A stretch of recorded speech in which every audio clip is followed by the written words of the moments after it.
Hello बच्चों, मैं विकास Chaudhary sir स्वागत करता हूं आप सभी का आपके अपने यूट्यूब चैनल बाल स्टडी में। तो बच्चे लोग आज हम लोग देखने वाले हैं क्लास 9th का ज्योग्राफी का चैप्टर 13 जिसका नाम है बच्चे लोग क्षेत्रीय अध्ययन। जिसका नाम क्या है? क्षेत्रीय अध्ययन का इस वीडियो में जो हम लोग, एक मिनट रुक जाइएगा, पेंसिल यहाँ से ले लेते हैं, है ना।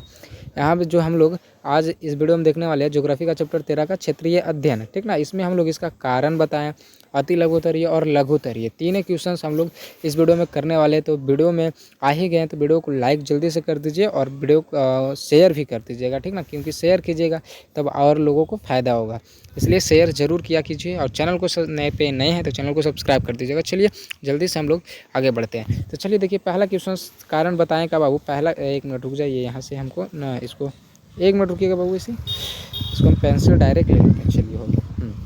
देखिए, कारण बताएं का पहला क्वेश्चन है कि क्षेत्रीय अध्ययन में भूगोल के विद्यार्थियों को रुचि लेना चाहिए, क्यों? है ना, क्षेत्रीय अध्ययन में भूगोल के विद्यार्थियों को रुचि लेना चाहिए, यानी कि जो बच्चे जो है ना भूगोल में क्षेत्रीय अध्ययन को नहीं पढ़ते हैं, तो क्यों नहीं पढ़ते, उसमें रुचि लेना चाहिए हमको, क्यों लेना चाहिए, इसका चलिए देखते हैं। इसका उत्तर हो जाएगा बाबू कि क्षेत्रीय पर्यावरण के भौतिक और मानव पक्षों के सह संबंधों को सही समझने के लिए क्षेत्रीय अध्ययन में भूगोल विद्यार्थियों को रुचि लेना चाहिए। क्योंकि इसमें क्षेत्रीय अध्ययन में आप लोग देखे हैं कि बहुत सारे मैप यानी कि चित्र, ये सभी के बारे में हमको पढ़ना रहता है, इसलिए इसमें जो है हम लोग को ना रुचि लेना चाहिए जो भूगोल के विद्यार्थी हैं। चलिए समझ गए। अब चलिए हम लोग दूसरा क्वेश्चन देखते हैं। तो दूसरा क्वेश्चन देखिए क्या है कि क्षेत्रीय अध्ययन करने के लिए सर्वप्रथम भूगोल के मूल तत्वों या सिद्धांतों का ज्ञान प्राप्त करना आवश्यक है, क्यों? ठीक ना। तो देखिए इसका उत्तर हो जाएगा कि उस क्षेत्र के बारे में भौगोलिक दृष्टिकोण से सही जानकारी प्राप्त हो सके। अब मान के चलिए कहीं हमको जाना है, अब हमको जगह ही नहीं मालूम है तो फिर वहाँ पे पहुँच नहीं पाएंगे, है ना। इसलिए यहाँ पे कहने का मतलब हुआ कि अगर हमको उसके बारे में सभी कुछ क्षेत्रीय अध्ययन के बारे में पढ़ना है तो वहाँ के सभी चीज़ की जानकारी हमको पहले लेना पड़ेगा, तभी हम उसके बारे में पढ़ सकते हैं, ठीक ना। चलिए अगला देखिए बाबू। अब यहाँ पे देखिए, अगर आप लोग जो है कक्षा 10वीं में है, यानी कि आप 9th क्लास में भी होंगे, है ना, तभी ना 9th का ये वीडियो देख रहे हैं। तो अगर आप अब 10th में आने वाले हैं तो आप लोग के लिए न्यू बैच स्टार्ट हो चुका है बाबू। तो न्यू बैच ज्वाइन कर लीजिए। देखिए स्टार्ट है 20 जनवरी 2024 से स्टार्ट है। ऑल सब्जेक्ट यहाँ पे पढ़ाया जाएगा, सभी subject, social science, Hindi, English, math, ये सभी कुछ पढ़ाया जाएगा, ठीक ना। देखिए क्लास 10th की बेहतरीन तैयारी करें मात्र 499 में। बताइए, एक साल आपको पढ़ने के लिए मौका मिल रहा है, कितना में? मात्र 499 रुपये में। इसी में आपका क्रैश कोर्स, सभी सब्जेक्ट का नोट्स और PDF, ऑब्जेक्टिव का, सब्जेक्टिव का, सभी कुछ दिया जाएगा मात्र 499 रुपये में। तो देर किस बात की है बाबू, जल्दी से आप लोग ज्वाइन हो जाइए। देखिए इस नंबर पे कॉल कीजिए 9905304440। इस नंबर पे कॉल करके आप जो है ज्वाइन हो जाइए, वहाँ से इंक्वायरी लीजिए और आप ज्वाइन हो जाइए। देखिए यहाँ पे जो है ना आपको एक चीज़ और यहाँ पे मिलेगा क्या कि देखिए हर एक चीज़ का एक्सपेरिमेंट करके पढ़ाया जाएगा। जैसे अब हर जो चीज़ हम लोग पढ़ेंगे ना, फिजिक्स में, केमिस्ट्री में, वो सभी चीज़ का क्या किया जाएगा, एक्सपेरिमेंट करके आपको पढ़ाया जाएगा। तो ये भूल मत कीजिए, जल्दी से आप जो है ज्वाइन हो जाइए, ठीक ना। और कक्षा 9th के लिए भी है, जो बच्चे हो सकता है आपके भाई बहन या आस पड़ोस में अगर 9th के लिए है तो उनको भी बोल दीजिए, उनको भी यही चीज़ मिलेगा मात्र 499 रुपये में। चलिए समझ गए। तो ये वीडियो को शेयर जरूर कर दीजिएगा, ठीक ना। चलिए देखते हैं अब अति लघुत्तरीय इसका देखते हैं। हम लोग कारण बताएं देख लिया, अब अति लघुत्तरीय देखते हैं। अति लघुत्तरीय का पहला क्वेश्चन है कि किसी क्षेत्र का भौगोलिक अध्ययन करते हुए आपने वहाँ की कुछ समस्याओं पर विचार किया होगा, ऐसी एक समस्या का नाम ले। तो ऐसी एक समस्या का क्या बाबू? जल प्रदूषण की समस्या, और बहुत सारे हो जाएगा, वायु प्रदूषण हो जाएगा, है ना, और ध्वनि प्रदूषण होगा, बहुत सारे प्रदूषण हो जाते हैं। तो इसका एक एग्जाम्पल हमको पूछ रहा था, तो एक एग्जाम्पल हम पूछ दिए, जल प्रदूषण की समस्या, है ना, पर्यावरण की समस्या भी बोल सकते हैं। चलिए अब देखिए दूसरा क्वेश्चन क्या है कि किसी क्षेत्र का अध्ययन करते हुए आप कैसे पता लगाते हैं कि वह क्षेत्र बहुत उपजाऊ है। अब क्षेत्र के बारे में पढ़ रहे हैं, यानी जगह के बारे में पढ़ रहे हैं, तो हम कैसे पता करते हैं कि बाबू वो क्षेत्र जो है बहुत उपजाऊ है, तो हम कैसे करते थे? इसका देखिए उत्तर हो जाएगा, प्रति हेक्टेयर उपज अधिक होने पर क्षेत्र को उपजाऊ मान लिया जाता है। अब मान चलिए 1 कट्ठा में हम गेहूँ लगाएं, है ना। अब 1 कट्ठा में गेहूँ 1 मन होता है ना। अगर वहाँ पे 1.5 मन हो गया या 2 मन हो गया तो हम समझ जाएंगे कि ये जगह जो है क्या है, उपजाऊ है ना। इस तरह से हम समझ सकते हैं। तो चलिए समझ में आ गया होगा आपको। चलिए अब तीसरा क्वेश्चन देखिए। तीसरा क्वेश्चन कि क्षेत्रीय अध्ययन से आप क्या समझते हैं? किसी एक का उल्लेख करें। तो इसका उत्तर हो जाएगा क्षेत्रीय अध्ययन से उस क्षेत्र में मानव एवं प्रकृति के बीच संबंधों को स्तर का ज्ञान होता है, उसको ही क्षेत्रीय अध्ययन कहते हैं। चलिए समझ गए, चलिए लिख दीजिएगा, क्योंकि जल्दी जल्दी कर देते हैं, क्योंकि आप लोग का टाइम ज़्यादा वेस्ट नहीं करेंगे इसलिए। चलिए अब इसका देखिए लघुत्तरीय प्रश्न देखते हैं। लघुत्तरीय में पहला क्वेश्चन है कि भूगोल में क्षेत्रीय अध्ययन करना क्यों आवश्यक माना गया, इस अध्ययन का महत्व बताएं, है ना। भूगोल में क्षेत्रीय अध्ययन जरूरी है, क्यों जरूरी है, इसका हमको जवाब देना। देखिए बाबू, आप लोग के लिए तो क्वेश्चन आंसर लिख के लाए ना, तो आप लोग इसका लिख लीजिएगा बहुत अच्छे से। देखिए यहाँ से उत्तर लिखिएगा कि जब हम क्षेत्रीय अध्ययन करते हैं तो क्षेत्र के धरातलीय रूप, मिट्टी, है ना, जलवायु, वनस्पति, भूमि उपयोग, बसे हुए लोगों के क्रियाकलापों का अवलोकन करते हैं, है ना। ये सभी के बारे में क्या करते हैं, अवलोकन करने का मतलब कि अध्ययन करते हैं भूगोल के क्षेत्रीय अध्ययन में, ठीक ना। बोला जो स्थिति हमें वर्तमान काल में मिल रही है वह भूतकाल के वातावरण के भौतिक और मानवीय पक्षों के सह संबंधों का परिणाम। अब जो वर्तमान में हमको मिल रहा है उससे हम भूतकाल और भविष्य दोनों हम बता सकते हैं कि किस टाइप का हो सकता है ना। क्षेत्रीय अध्ययन करने से उपरोक्त सभी के बारे में जानकारी मिलती है।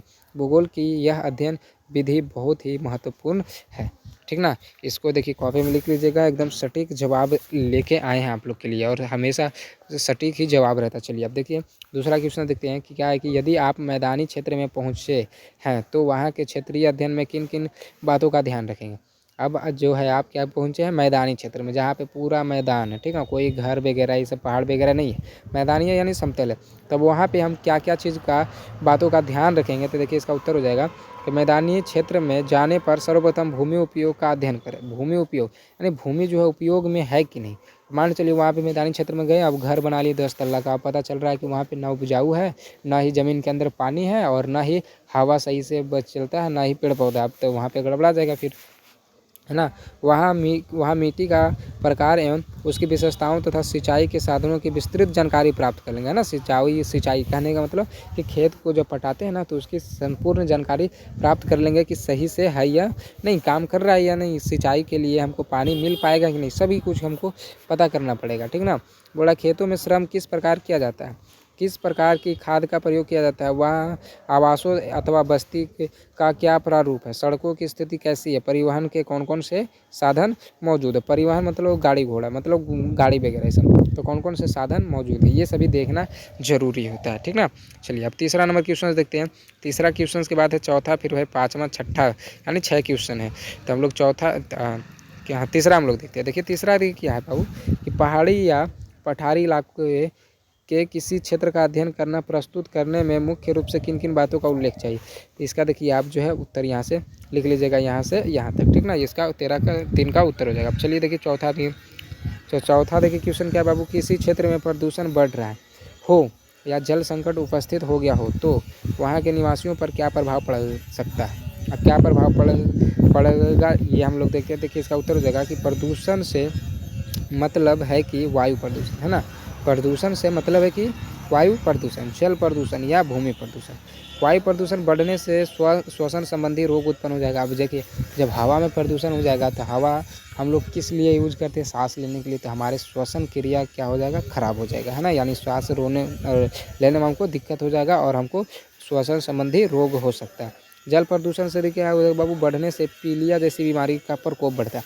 अब हम लोग गंदा पानी जब पीते हैं ना तो हमको रोग एक होता है जिसका नाम है पीलिया रोग। तो याद रखिएगा, पूछता है भी कि जल प्रदूषण से किस प्रकार का रोग होता है, तो पीलिया रोग होता है, याद रखिएगा, ठीक ना। भूमि प्रदूषण से खाद्य पदार्थों में विषैले तत्व प्रविष्ट कर जाते हैं, वहाँ के निवासियों में अनेक रोग उत्पन्न करने के कारण बनते हैं, ठीक ना। चलिए इसी तरह से हम लोग देखिए पाँचवा देख लेते हैं। पाँचवा क्या है कि किसी क्षेत्र में जल प्रदूषण किन कारणों से होता है, जल के अभाव को किस प्रकार दूर किया जा सकता है। अब जल प्रदूषण किन कारणों से होता है और उसको दूर कैसे कर सकते हैं हम लोग, है ना। तो ये देखते हैं, बहुत अच्छा जवाब है। देखिए इसका उत्तर कि क्षेत्र में जल, क्षेत्र मतलब स्थान, कोई भी स्थान, क्षेत्र में जल प्रदूषण के कई कारण हैं। नदी आदि में कचरे तथा कारखाने के अपशिष्ट पदार्थ डालने से, है ना। कारखाने में अपशिष्ट पदार्थ डालने से, अपशिष्ट कहने का मतलब खराब चीज़, ठीक ना। नगरों से निकलने वाले मल मूत्र तथा नालों को जल में डालने से। अब जल मान चलिए जैसे पटना से मतलब बहुत सारे जो है कल कारखानों से और मल मूत्र ये सभी जो है गंगा नदी में बहाए जाते हैं। बताइए तो गंगा नदी का जो जल है वो ख़राब होगा कि नहीं, बहुत ख़राब हो जाएगा और है भी ख़राब, ठीक ना। बोल रहा शौचालय के गंदे पानी तथा धोबी घाटों से जल के अभाव को निम्नलिखित तरीकों से दूर कर सकते हैं। कैसे दूर कर सकते हैं हम लोग? देखिए, तालाब बनाया जाए। अब तालाब बना देंगे तो जो है जो मल मूत्र वाला जो पानी है उसको क्या कर सकते हैं हम, एक तालाब में उसको इकट्ठा कर सकते हैं और वो वहीं पे सूख जाएगा फिर, है ना। धीरे धीरे वर्षा के जल को संचय करना चाहिए, और वर्षा के जल को क्या करना चाहिए? संचय, यानी कि जब बारिश होता है तो छत से जो पानी गिरता है ना उसका उचित व्यवस्था करके ऐसा करना चाहिए कि एक गड्ढा बना दे और वही गड्ढा में पानी गिरे, पाइप वगैरह ये सभी लगा के, है ना। शहरों में पार्कों की संख्या बढ़ाई जाए। शहर में जो है पार्कों की संख्या क्या की जाए? बढ़ाए। क्यों बढ़ाया जाए? क्योंकि देखिए पार्क में टाइल्स वगैरह ये सभी नहीं रहता, घास रहता है, वहाँ पे पानी पड़ेगा तो वहीं पे सूख जाएगा ना, तो जिससे क्या है हमारा वाटर लेवल जो है क्या होगा? बढ़ेगा।